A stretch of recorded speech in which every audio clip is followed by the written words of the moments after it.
সিলেটের গোয়াইনঘাট উপজেলার জাফলংয়ে স্থানীয় একটি যুব সংগঠনের সহযোগিতায় মাদক বিরোধী অভিযান চালিয়ে 2 মাদক কারবারিকে আটক করেছে পুলিশ।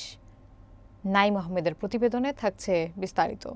মঙ্গলবার বিকেল 5টার দিকে রহমতপুর সমাজ কল্যাণ যুব সংঘের নেতৃবৃন্দ এবং এলাকার তরুণদের সহায়তায় রহমতপুর এলাকায় অভিযান চালানো হয়।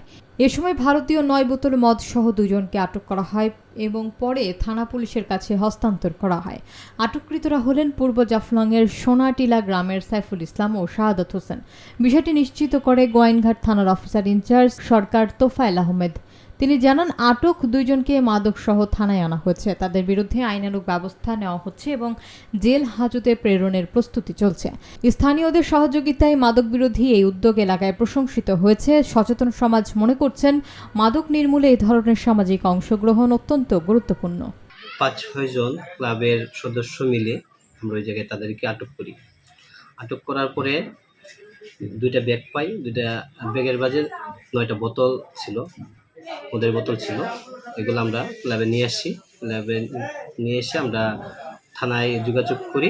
যোগাযোগ করার পরে থানার কাছে আমরা হস্তান্তর করি 9টা বোতল সহ 2টা আসামি।